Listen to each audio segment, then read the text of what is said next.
আরও একটি ব্লগে আপনাদের সকলকে স্বাগত। আমরা দিল্লির লোকাল সাইট সিং করে আসার পর কিছু টিফিন করে নিলাম।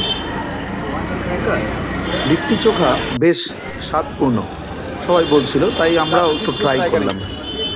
যখন আমরা খেলাম সত্যি এটা বেশ ভালো ছিল, একটু আলাদা ধরনের ছিল। এর আগে আমি একটু আলাদা ধরনের লিট্টি খেয়েছিলাম, যেটা আচার দিয়ে খেয়েছিলাম। এটাই প্রথমবারের মতো লিট্টি চোখা দিয়ে খাওয়ার। দিল্লি ঘুরতে আসলে আর যদি আপনি কারলবাগ মার্কেটে যদি থাকেন তাহলে অবশ্যই এটা ট্রাই করে নিতে পারেন।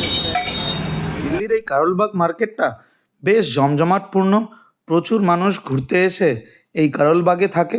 দেখুন কি সুন্দরভাবে সাজানো হয়েছে এখানে। এখানে ঘুরতে বেরিয়ে দেখছিলাম এই দাদারা চারজনই প্রতিবন্ধী, তারা কি সুন্দরভাবে তারা গান বাজাচ্ছিল। সত্যি দারুণ। এরপর বাজারটা ঘুরতে ঘুরতে আমাদের একটু তৃষ্ণা পেয়ে গেছিল, তাই আমরা একটা নিম্বু পানির দোকানে ঢুকে গেছিলাম। সেখানে আমরা এই নিম্বু পানিটা খেয়ে নিলাম। এই নিম্বু পানিটা 20 টাকা করে গ্লাস ছিল, বেশ সুন্দর খেতে লেগেছিল।